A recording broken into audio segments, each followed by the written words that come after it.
All right, everybody, how's it going? I'm really happy to be bringing you this video. We're going to be talking about this set of tools here, these very, very small, convenient, well-packaged tools from this little company called Fix It Sticks. They're based out of Illinois. I think they're in Chicago specifically. I know what you're thinking.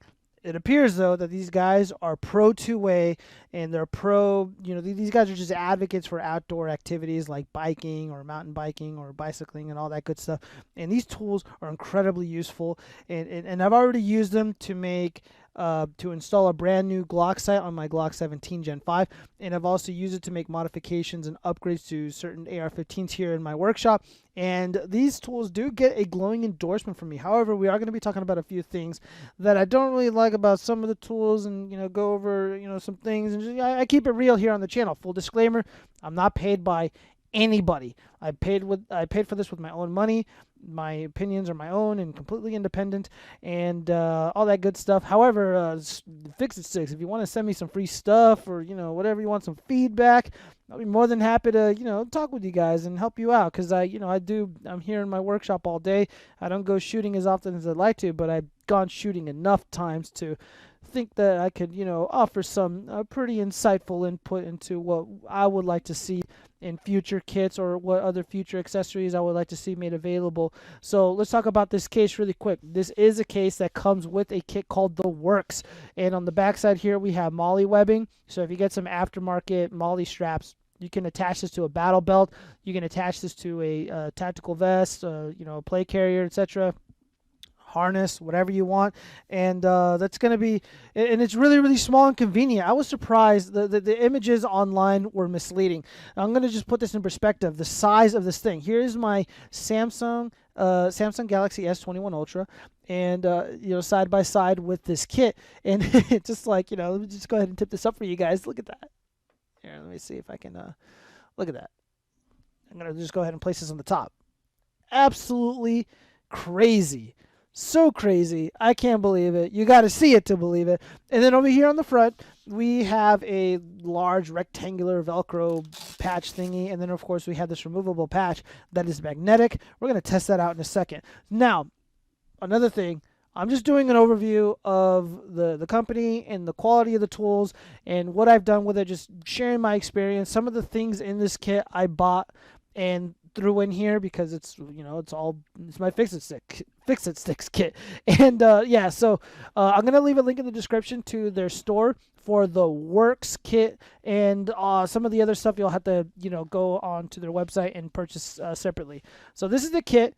This is what you get this is what you get. This is what you first see when you open up the toolkit, and the tools literally just pop out at you. Very, very cool. So over here on the right hand side, I have a scope mounting jack.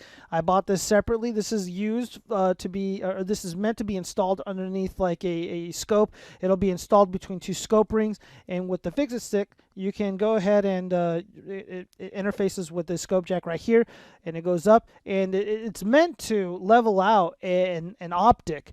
At the part of the optic where like the guts are, and it kind of protrudes out, and it's got a really flat surface. Yeah, this makes contact with it, and it levels it out. Very, very interesting. I also have in this little bag, oh, it's got the little logo too. That's cool. Scope, the scope mounting leveling kit.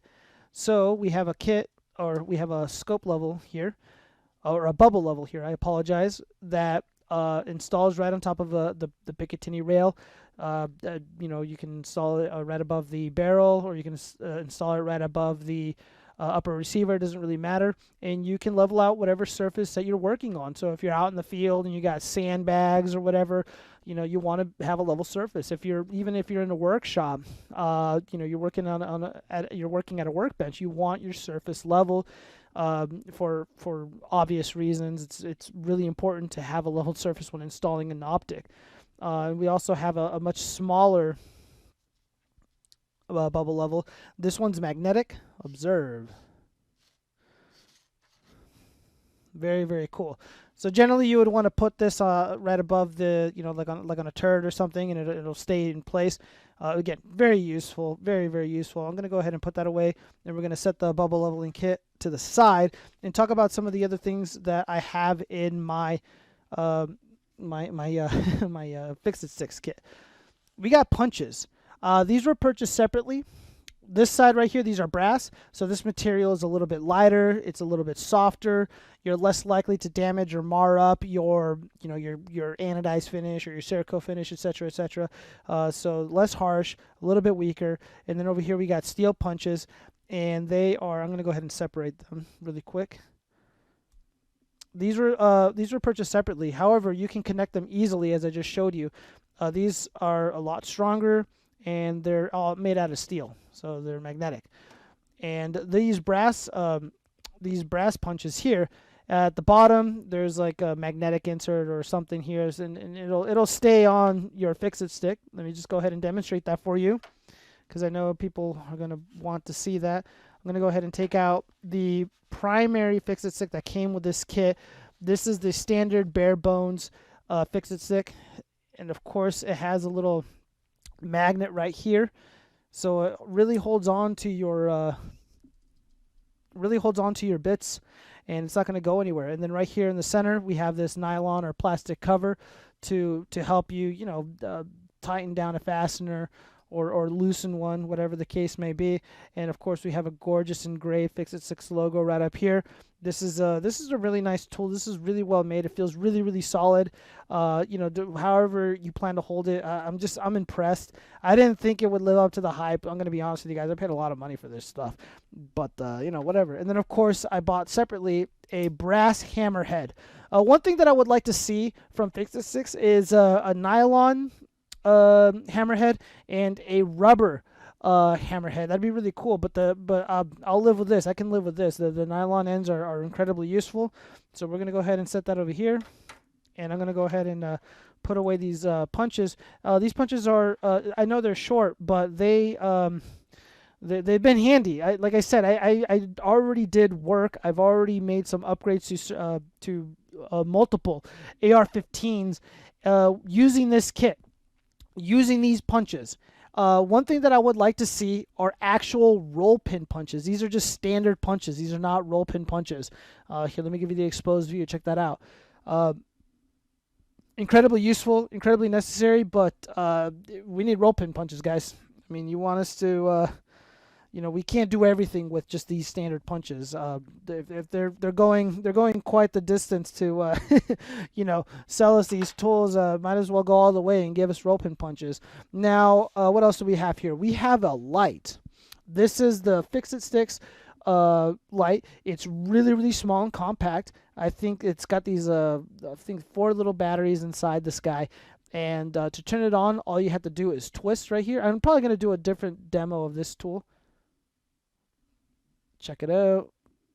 So when would you want to use something like this? Well, it's so small and convenient. You can absolutely use this to, maybe you're out in the desert, out in the forest, and you want to read a manual or something. You want to read like an instruction book, or you're looking down, your upper receiver. You're looking at the chamber. You're looking. You're just looking at whatever it is. Maybe you're doing computer repair work, and you want to look through a specific desktop, and it's really large. Well, here's your Fix-It Stick light, incredibly convenient, and then of course you just twist it just to turn it off. Very, very convenient, very, very cool. What else do we have here? Get yourself a victory drink. We got a beer bottle opener. I don't drink too much alcohol, but you know what? I go out shooting a lot. I get invited to hang out with people just because I got a bunch of really cool toys, and I'm having a good time. And sometimes someone hands me a drink, and I'm just like, you know what? Give me that Heineken. Bam! I got my Fix-It Stick beer bottle opener. What else do we have here? We have another T handle from Fix-It Sticks, of course, and this has a little ratcheting feature, so of course you can reverse it, to do righty-tighty or lefty-loosey, whatever you want. The let me see, the feedback, it's pretty good, it's pretty solid. The ratcheting sound, it's not that aggressive. The ratcheting sound sounds weak, but I can't imagine that this is going to not serve me well. I'm just being nitpicky with the audio. This is just audio, nitpicky nonsense. And I also have headphones on, so I probably need to take these off and give it a good listen. I don't know. Maybe I'll do some ratcheting ASMR. Someone suggested I do something like that. So we're going to go ahead and set that to the side. Oh, and just for comparison's sake, these are almost identical in size. I think the ratcheting T-handle is it's a little thicker here, but this end is a little shorter. It's just slightly shorter. Here, let me see. Yeah, it's slightly shorter. Yeah. So this guy, you got a good reach. You got a good reach with this guy right here. All right, so we're going to go ahead and leave those to the side. And now we're going to talk about the guts of this toolkit. So we're going to go ahead and remove the base, this base plate here that is holding all these tools. Okay. So what do we have here? We just have standard bits that will interface very nicely with your fix-it stick. And, you know, we got flatheads, we got Phillips, we got hex heads, we got a little bit of the torques are on the other one. And on this side, we have torque limiters. We have one in 15 inch pounds, 25, 45, and 65 inch pounds. We have a, this is a plastic tool. I think this is for the 1911. I don't own the 1911. We have, you know, what's it called? This, why am I screwing this up? This, oh my goodness. I can't believe I don't remember what this is called. Wow. Wow, I'm fucking up. We have a choke tool. We have a pry bar, and it also serves as like a hex driver. We have a Glock tool as well. And a socket wrench. God damn. A socket bit. A socket piece. Why am I... I can't believe I was like, oh, wow, dude, like I use this tool all the time. And of course, back to this, back to reality. I'm getting sidetracked. A Glock tool. I've already used this Glock tool. So damn useful. What makes this stand out from here? Let me, you know, I got a Glock tool right here. This was from Trovo. First off, this is a little too big, and there's no magnetic properties here.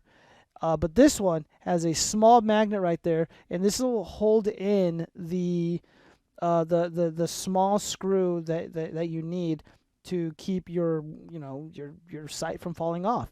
And I already installed a brand new Trijicon night sights on my Glock 17. I used this; it was so easy, you guys.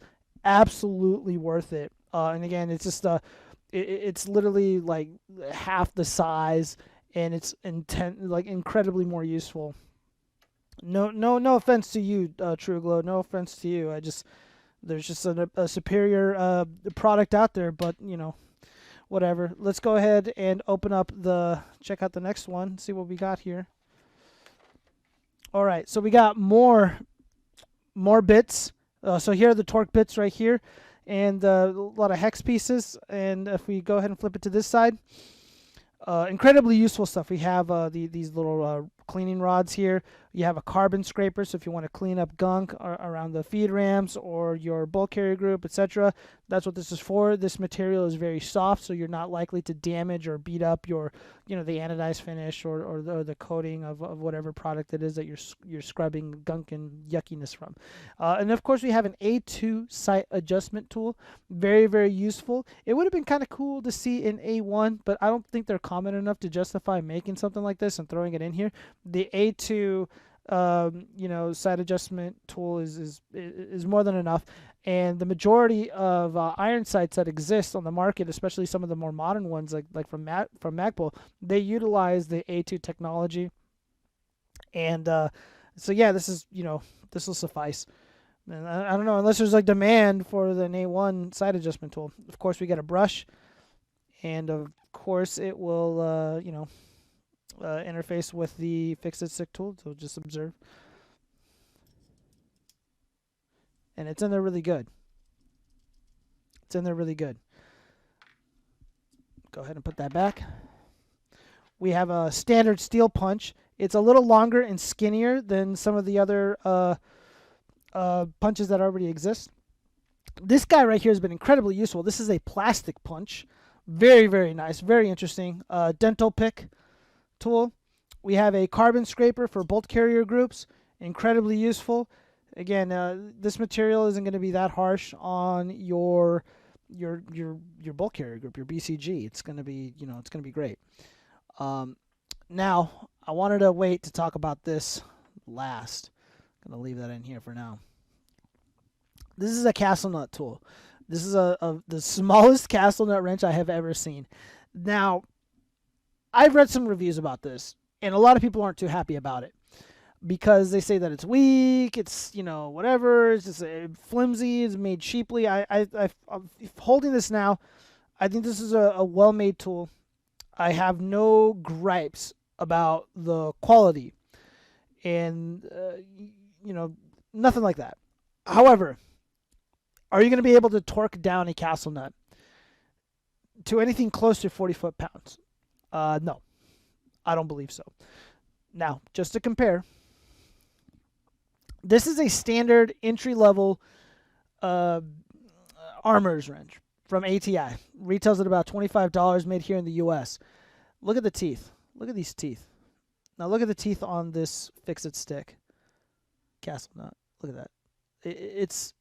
It's slightly smaller. Slightly smaller. Let's compare thickness. Maybe just as thick. I don't know. Maybe just as thick. I mean, just look at this thing. Look at this thing. Just compare it. I'm going to try to do my best to align them. This is visibly smaller, you guys. This is visibly smaller. It's not as thick. This seems a lot more robust. So who exactly is this for?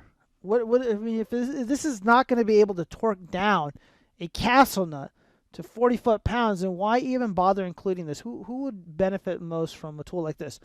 I think an instructor on a range would probably benefit a lot from this. I think you know, like James Yeager explained it best. You know, he's out on the range. You know, a lot of young guys, a lot of, you know, inexperienced guys would come in with their DIY custom built AR-15s, and they didn't stake the castle nut. They didn't tighten it to 40 foot-pounds, or they didn't torque it down to 40 foot-pounds. I apologize. And it comes loose, and, you know, the firearm becomes inoperable. It's not safe to operate it when things are coming undone. So you would use something like this to tighten it just enough to get throughout the course.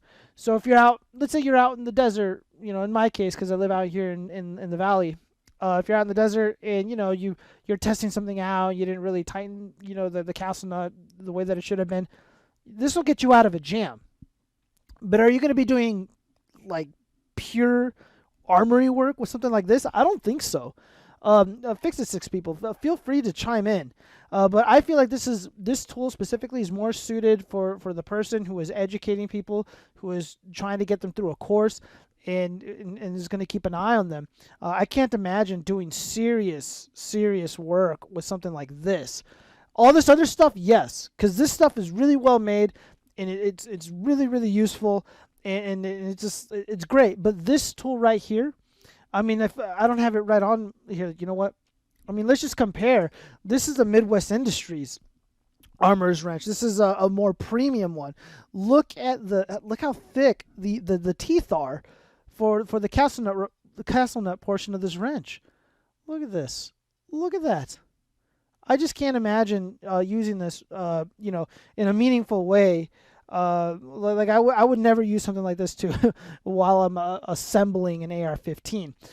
So yeah, guys, who is this for? This is for certainly the professional, someone who's training people. If you're doing a lot of long distance shooting, if you are spending a lot of time out in the range, I think this would be a perfect kit. If you're an armorer, if you're doing gunsmithing, etc., you know, like me, I think this is an excellent tool. And I also do tech videos, and I honestly, like, a lot of this stuff I could use while working on desktops. I can use while assembling furniture. I can use while I'm doing electrical work. I think this is really fucking cool. I really like this kit. Again, one of my only gripes is this, and of course, it's really expensive, but you get what you pay for. Let me know what you guys think. I hope you enjoyed this video, and if you have any comments, questions, concerns, you know what to do. You know where to find me. Peace.